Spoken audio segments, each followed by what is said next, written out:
కూడా ఒకవైపు ఆందోళనలు జరిగిన తీరును కూడా మనం చూసాం. మరొక వైపు బడ్జెట్ కి సంబంధించి ప్రతిపక్షాలు ఎలా స్పందించాయో చూద్దాం.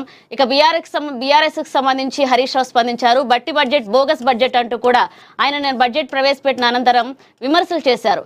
అలాగే బట్టి బడ్జెట్ బడా జూటా బడ్జెట్, అలాగే బోగస్ బడ్జెట్ అని మాజీ మంత్రి హరీష్ రావు విమర్శించారు. బడ్జెట్ లో సకల జనులకు దక్కింది సున్నా మాత్రమేనని, అంకెలు మాటల గారడి తప్ప ప్రభుత్వానికి చిత్తశుద్ధి లేదంటూ కూడా హరీష్ రావు నిన్న ధ్వజమెత్తారు. ఇక తెలంగాణను హైదరాబాద్ ను 3 ముక్కలు చేయడం తప్ప బట్టి ప్రవేశపెట్టిన పద్ధతిలో ఏమీ లేదని దుయ్యబడ్డారు. తమ హయాంలో అప్పులు చేసి ఆస్తులు సృష్టించామని, కాంగ్రెస్ 3.5 లక్షల కోట్ల అప్పుతో ఏం చేశారో చెప్పాలంటూ ప్రశ్నించారు. కర్షకులకు రైతు భరోసా ఎగ్గొట్టినందుకు క్షమాపణ చెబుతారని భావిస్తే ఇష్టారీతిన అబద్ధాలు చెప్పారని మండిపడ్డారు. పెట్టుబడుల విషయంలోనూ కట్టుకథలే చెప్పారని, అక్రమ సంపాదన దాచుకునేందుకు విదేశీ పర్యటనలు చేస్తున్నారని హరీష్ రావు ఆరోపించారు. ఇక దీనిపై కూడా బీజేపీ ఎలా స్పందించిందో మనం చూద్దాం. బీజేపీ అధికార ప్రతినిధి అధ్యక్షుడు బట్టి బడ్జెట్ అంకెల గారడి అంటూ కూడా ఒక ఫాల్స్ ఫ్యాన్సీ బడ్జెట్ అంటూ కూడా బీజేపీ రాష్ట్ర అధ్యక్షులు రామచంద్రరావు విమర్శించారు. ఒక ఫాల్స్ ఫ్యాన్సీ బడ్జెట్ అంటూ బీజేపీ రాష్ట్ర అధ్యక్షుడు రామచంద్రరావు ఫైర్ అయ్యారు. అసెంబ్లీలో కాంగ్రెస్ ప్రభుత్వం ప్రవేశపెట్టిన బడ్జెట్ అత్యంత నిరాశజనకంగా ఉందని బీజేపీ రాష్ట్ర అధ్యక్షులు ఎన్ రామచంద్రరావు విమర్శించారు.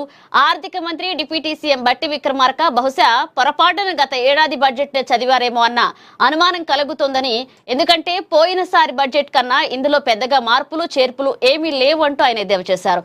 అధికారంలోకి వచ్చి 2.5 సంవత్సరాలు దాటినా ప్రభుత్వం ప్రజలకు ఏం చేసిందో, ఎక్కడ అభివృద్ధి జరిగిందో చెప్పుకోవడానికి ఒక్క రిజల్ట్ కూడా లేకపోవడం బాధాకరమన్నారు. ముఖ్యంగా విద్యారంగానికి బడ్జెట్ లో తీరని అన్యాయం జరిగిందని రామచంద్రరావు ఆవేదన వ్యక్తం చేశారు. విద్యారంగానికి గత ఏడాది కంటే 1000 కోట్లు పెంచినట్లుగా చూపిస్తున్న ఓవరాల్ బడ్జెట్ లో దీని వాటా కేవలం 8% మాత్రమేనంటూ రామచంద్రరావు గుర్తు చేశారు. ఇక పొరుగు రాష్ట్రాలైన ఆంధ్రప్రదేశ్, బీహార్ తమ బడ్జెట్ లో విద్యకు ఇస్తున్న ప్రాధాన్యతతో సగం కూడా తెలంగాణ ప్రభుత్వం ఇవ్వడం లేదని, ఇంటిగ్రేటెడ్ యూనివర్సిటీలు అని గొప్పలు చెప్పడమే తప్ప విద్యా వ్యవస్థను మెరుగుపరిచే ఒక్క ప్రయత్నం కూడా కనిపించట్లేదంటూ కూడా రామచంద్రరావు విమర్శించారు. ఆరోగ్య రంగ విషయంలో కాంగ్రెస్ ప్రభుత్వం అట్టడుగునుందన్నారు. ఆరోగ్యశ్రీ బకాయిలే ఇంకా చెల్లించలేదని, రేవంత్ ప్రభుత్వం పెన్షన్లు ఇతర బెనిఫిట్లను కూడా ఆరోగ్యశ్రీ డిఫరెంట్ వెంటనే అప్పగించడం అంటే ఆ సంస్థను కూడా దివాళా తీయడమేనంటూ ఆయన హెచ్చరించారు. అభివృద్ధి ఎక్కడ జరిగిందో చెప్పకుండా ఫ్యూచర్ సిటీ అని ఫ్యాన్సీ పేర్లతో ప్రజలను మభ్యపెడుతున్నారని విమర్శించారు. ఇక రాష్ట్ర ప్రభుత్వం తన ఘనత చెప్పుకుంటున్న ఏరోస్పేస్ ఇండస్ట్రీస్లన్నీ కేంద్రంలో నరేంద్ర మోదీ ప్రభుత్వం ఇచ్చే పథకాలతో పాటు make in India, startup India పథకాల వల్ల వచ్చినవేనంటూ ఆయన స్పష్టం చేశారు.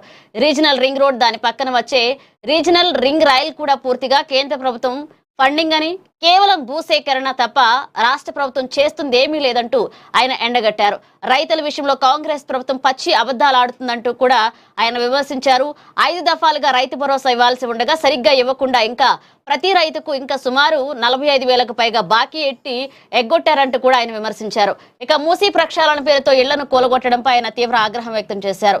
ఎమర్జెన్సీ కాలంలో సంజయ్ గాంధీ ఢిల్లీలో తుర్మాన్ గేట్ వద్ద పేదల ఇళ్లు కూలగొట్టిన మైండ్ సెట్ తోనే నేటి కాంగ్రెస్ ప్రభుత్వం పనిచేస్తుందంటూ కూడా బీజేపీ రాష్ట్ర అధ్యక్షుడు రామచంద్రరావు విమర్శించారు.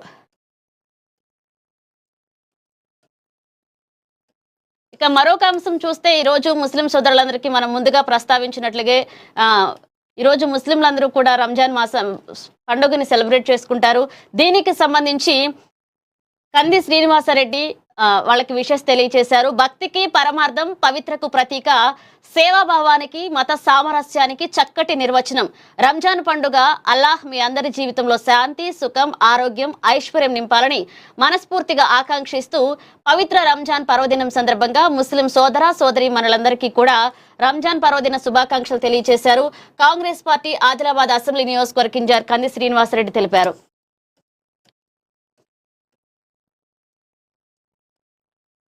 మరొక అంశం చూస్తే కూడా మూసీపై ముందుకే నష్టపోయేవారని ఎలా ఆదుకోవాలో చర్చిస్తున్నాం.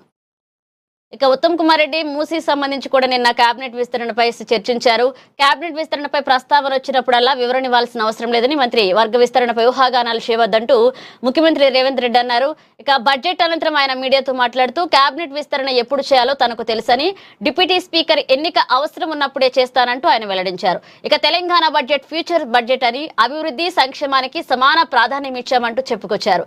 రాష్ట్ర అభివృద్ధి, భవిష్యత్ ఆర్థిక వృద్ధిని దృష్టిలో పెట్టుకుని మౌలిక వస్తువుల కల్పనకు సరిపడే నిధులు కేటాయించామంటూ కూడా బడ్జెట్ అనంతరం ఉత్తమ్ కుమార్ రెడ్డి మాట్లాడారు. అలాగే సీఎం రేవంత్ రెడ్డి కూడా మాట్లాడారు.